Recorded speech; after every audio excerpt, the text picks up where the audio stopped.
روزہ امام رضا علیہ السلام کا مختصر سا تعارف۔ بادشاہ امام رضا علیہ السلام کے حرم کا کل رقبہ 240 ایکڑ ہے، یعنی 1920 کنال۔ حرم پاک کا ایک چکر 4 کلومیٹر کا پیدل سفر بنتا ہے۔ سڑک جہاں سے ختم ہوتی ہے وہاں سے حرم پاک میں داخل ہوں تو دنیا کا سب سے قیمتی پتھر لگا ہوا ہے۔ وہ گرینائٹ لگا ہوا ہے جو گرمیوں میں ٹھنڈا رہتا ہے اور سردیوں میں گرم ہوتا ہے۔ صحن کے بعد جو ابتدائی دروازے ہیں وہ اتنے قیمتی لکڑی کے ہیں جو دنیا کے کسی بھی بندے کو دستیاب نہیں ہیں۔ پھر جب صحن ختم ہوتا ہے تو آگے شروع ہو جاتا ہے حرم۔ حرم پاک کے جتنے دروازے ہیں وہ سب کے سب سونے کے دروازے ہیں۔ ایک دروازے میں گلوب کی طرح لٹکا ہوا ایک فیروزہ ہے۔ اس فیروزے کے بارے میں حرم کی کتاب میں لکھا ہوا ہے کہ پورا ایران برباد ہو جائے اس پتھر کی قیمت سے دوبارہ آباد ہو سکتا ہے۔ بادشاہ رضا علیہ السلام کے مہمانوں کے لیے جو سبیلے ہیں وہ سونے کی ہیں اور جو پینے والے برتن ہیں وہ چاندی کے ہیں۔ جو ہی صحن ختم ہوتے ہیں آگے جوتے اتارنے کی جگہ ہے۔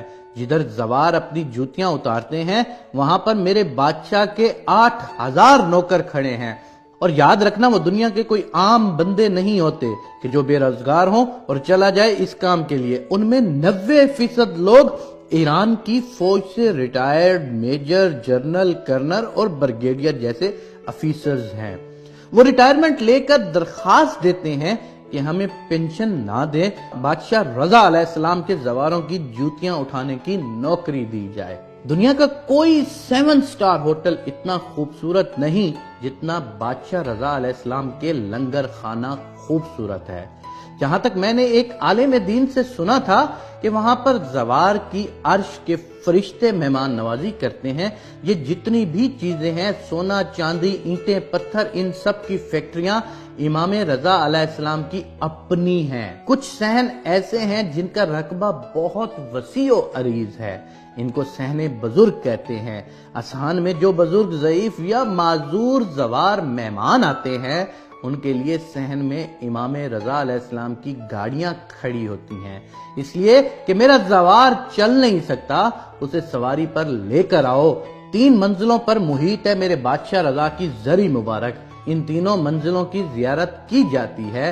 ان تینوں منزلوں پر دنیا کی ہر کرنسی، روپیہ، یورو، ڈالر، ریال، دینار، پاؤنڈ وغیرہ ہر قسم کی کرنسی سے بھری ہوئی پڑی ہوتی ہیں۔ یہ تینوں منازل ایران پر تقریباً 44 سال سے پابندیاں ہیں۔ ایران بادشاہ رضا کی جوتی کا صدقہ آج تک غریب نہیں ہوا۔ مملکت ایران مقروض ہے۔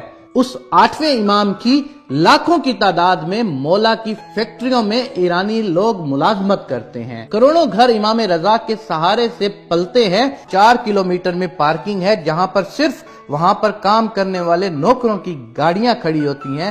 یہ ہے ایک مختصر سا تعارف جناب امام رضا علیہ السلام کا جو 8ویں امام ہیں۔ ایران پر 44 سال سے پابندیاں ہیں، لیکن اس ایک امام کی زیارت کے لیے پوری دنیا سے لوگ جو آتے ہیں ان کا دیا ہوا اتنا کچھ ہوتا ہے۔ امام رضا کی برکت اتنی ہوتی ہے کہ پورا ایران کبھی بھی غربت میں نہیں جا سکتا۔